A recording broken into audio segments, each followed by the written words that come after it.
Hello everyone, आप सबको आशा idol cooking में स्वागत है। तैयार करने जा रही हूँ पपीता की बर्फ़ी। बहुत ही हेल्दी रेसिपी है ये। तो यहाँ पर हम पपीता इसी तरह काट रही हूँ, तो बारीक बारीक में हमें काट लेना है। तो पपीता की बर्फ़ी इस तरह से बनती है। तो देखिए, दिखने में जितना लाजवाब बन के तैयार होती है, खाने में भी उतनी स्वादिष्ट बन के तैयार होती है। बहुत ही यम्मी है पपीता की बर्फ़ी। तो यदि हमारी वीडियो आपको पसंद आई तो प्लीज़ लाइक शेयर ज़रूर कीजिए, और अभी तक हमारे चैनल को सब्सक्राइब नहीं किया तो प्लीज़ सब्सक्राइब भी ज़रूर कीजिए, और सब्सक्राइब कर हमारे चैनल के साथ ही रहिए। और आपकी सपोर्ट की ज़रूरत हमें बहुत ही ज़्यादा है, तो प्लीज़ हमें सपोर्ट कीजिए। तो चलिए रेसिपी शुरू करती हूँ। और यहाँ पर रेसिपी शुरू करने के लिए हमने तो पपीता ले ही लिया। पपीता 500 ग्राम के करीब हमने ले लिया, और इस पपीता को इसी तरह काट रही हूँ। तो हम इसे मिक्सिंग ग्राइंडिंग जार में नहीं पेस्ट करेंगे। तो पेस्ट करेंगे तो इसके जो रेशे हैं वो नहीं रहेंगे। तो रेशे नहीं रहेंगे तो बर्फ़ी अच्छी बिल्कुल भी नहीं बनेंगे। तो इसी तरह इसके रेशे बचाकर हमें काट लेना है।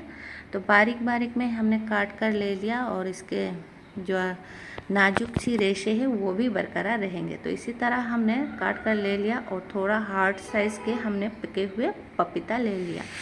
तो इसी तरह हमने सारे पपीता को काट कर ले लिया, और गैस के ऊपर हमने पैन रखी, और उसी में हमने घी डाल रही हूँ। तो घी डाल दिया। तो घी डालने के बाद हम उसमें ये चावल के आटा 3 चम्मच के करीब हमने डाल दिया। तो इसी तरह हमें मिला लेना है। तो घी आप कम ज़्यादा कर भी डाल सकती हो, जितने आपको पसंद है कम ज़्यादा कर के डाल देना। तो लग रहा है थोड़ा घी कम हो गई, तो हम इसमें फिर से 2 चम्मच के करीब घी डाल रही हूँ। तो घी में अच्छी तरह से हमें भुनाई करना है चावल के आटे को। तो इसी तरह होना चाहिए। तो देखिए, तो बहुत ही अच्छी तरह से ये भुनाई होगी। इसके कलर भी चेंज हो गई, और इसकी खुशबू भी सारे किचन में महक रहा है। तो अब हम इसमें डाल रही हूँ पपीता। तो थोड़ा ब्राउन कलर कर ही हमें ये चावल के आटे को भून लेना है। तो बहुत ही अच्छी तरह से हमने भून लिया चावल के आटे को। उसके बाद हमने पपीता डाल दिया। पपीता को भी अच्छी तरह से हम भुनाई कर रही हूँ। तो बहुत ही अच्छी तरह से ये भुनाई भी हो रही है।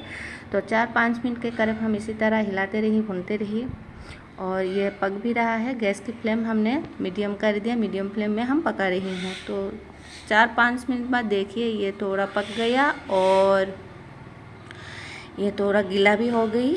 इसी तरह फिर से हमें पका लेना है, और इसमें हमने बारीक कटे हुए आमंड और काजू हमने डाल दिया, और इसमें हम चीनी भी डाल रही हूँ। तो चीनी आप अपनी टेस्ट के अकॉर्डिंग डालिए, मीठा कम ज़्यादा कर भी डाल सकती हो। तो हमने 4 से 5 चम्मच के करीब मीठा डाल दिया, और उसी में हम डाल रही हूँ ये दूध। तो दूध 1 कप हमने डाल दिया। मलाई वाला दूध है, ये गाय की दूध है। तो दूध हमने डाल दिया। अच्छी तरह से पका लेंगे। तो बहुत ही अच्छी तरह से हमें पकाना है, और इसे गाढ़ा भी करना है। तो गाढ़ा होने तक हम पका लेंगे। और इसी में हम डाल रही हूँ 4 से 5 चम्मच मिल्क पाउडर।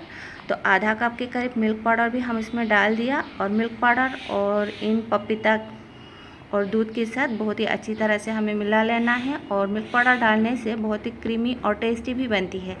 और फ्लेवर के लिए हमने यहाँ पर इलायची पाउडर भी डाल दिया। तो हरा इलायची पाउडर है ये, इसे भी हम मिला लेंगे। बहुत ही अच्छी तरह से हमें मिला लेना है। इसकी खुशबू बहुत ही अच्छी आती है।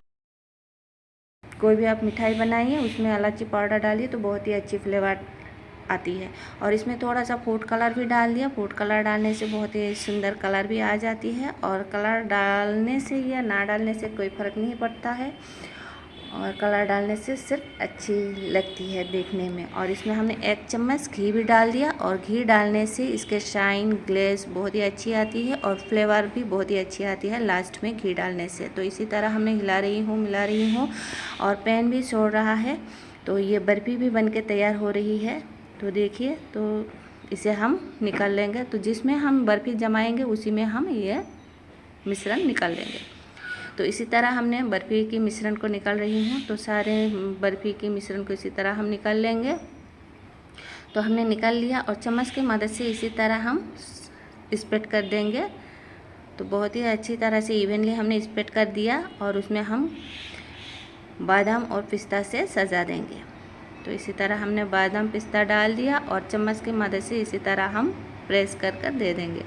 तो 2 घंटा इसी तरह रहने देंगे। 2 घंटे बाद हम इसे काट लेंगे। तो 2 घंटे में अच्छी तरह से ये सेट भी हो जाएंगे। तो ये अच्छी तरह से सेट हो गई। 2 घंटे बाद हम इसे काट रही हूँ। ये बहुत ही लाजवाब स्वादिष्ट बर्फ़ी बनके भी तैयार होती है और बहुत ही हेल्दी रेसिपी भी है। और पपीता में बहुत ही फाइबर भी रहती है, विटामिन ए और सी से भी भरपूर है। तो आप इसे तैयार कीजिए, बच्चे को खिलाइए। बहुत ही हेल्दी रेसिपी है, आप भी खाइए और इन्जॉय कीजिए। तो आप मेहमान को भी खिलाएंगे तो कह भी नहीं पाएंगे कि ये पपीता की बर्फ़ी है। पपीता की स्मेल बिल्कुल भी नहीं आती है।